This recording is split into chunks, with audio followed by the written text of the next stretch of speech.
All right, so let's take this conversation further now as we look at the ANC, of course, and celebrating 114 years today. We speak to ANC Veterans League President, Dr. Snuki Zikalala. A very good evening to you, and thank you so much for your time.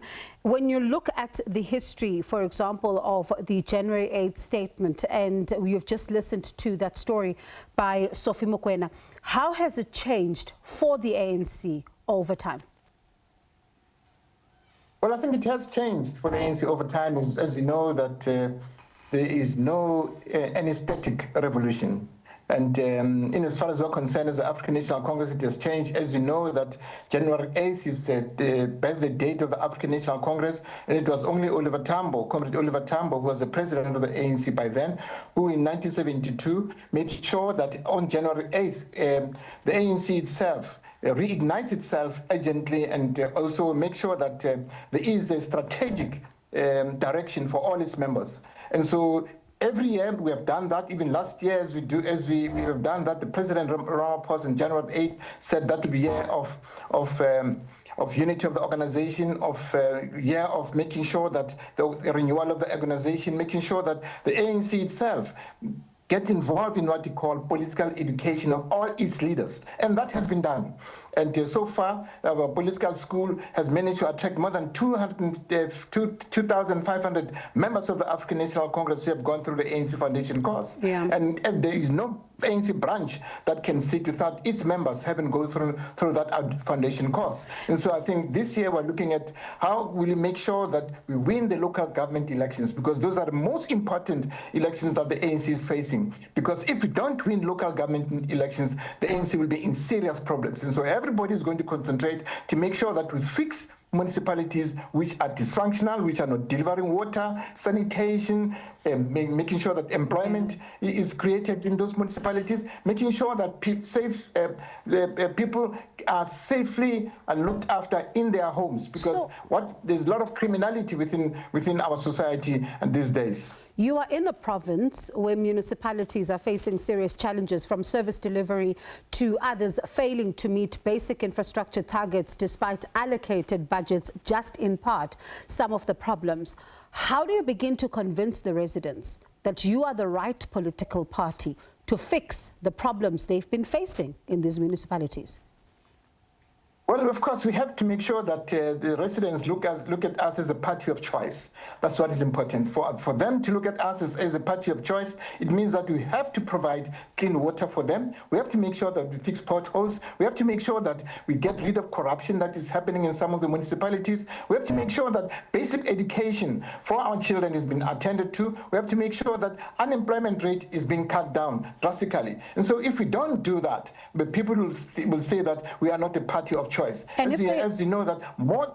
Pardon me, right on that point, if they ask you why haven't you been able to do that, and you only want to do it now because you want to come back as the ANC and be a party of choice, how do you speak to someone like that who says, why do you only want to do it now? Couldn't you do it all the years that you were in charge in some of the municipalities in the Northwest?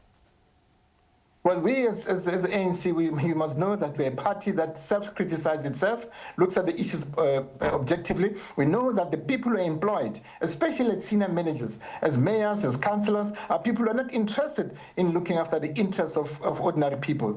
People who are not interested in making sure that the budget that has been allocated is adequately and properly used for the purpose that it was budgeted for. That is why we are saying that we should make sure that in each and every municipalities, there should be a team that will make sure that all those services that are needed by society are attended to expeditiously. You should make sure that the councillors who are there, they address community needs urgently and expeditiously. And so we are aware of our problems, and we as the African National Congress, we have that tradition of understanding what the situation is, and of course redressing them and making sure that we become a party of choice. Because if the ANC does not become a party of choice, what it means that the national democratic revolution that we are currently engaged in, it will be definitely swept away.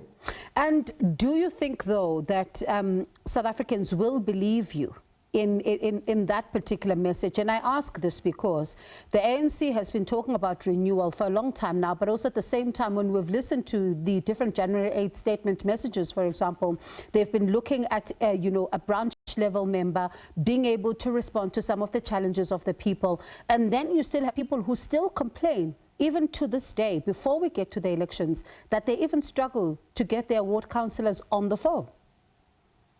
Well, let's know that we are putting a criteria on terms of electing ward councillors. We've made it sure that all ward councillors who are going to be elected by communities are ward councillors who have gone through what you call the foundation course of the ANC.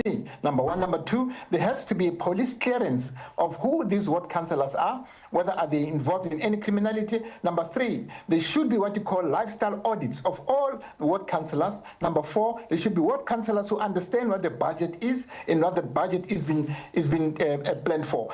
What we failed to do is to educate our councillors that these are the issues, basic issues that needs to be attended to. Number four, as you know, that as the African National Congress, what we have done is we have come up with the NGC adopted a position which will be implemented sooner, that we should have one member, one vote, so that members are not being bought when they go to conferences. That before conferences, every member of the African National Congress who is a member in good standing and who has attended all branch meetings must be able to vote for a leader of his choice. It should not be a directive from the branch to say, as a branch, this is the leadership that we want. And all members who are being elected, there must be their profile, there must be ethical leaders, there must be leaders who have not been involved in any criminal activity. And there must be leaders who understand what our community needs, who call meetings of communities bi-weekly and make sure that those issues are being addressed to expeditiously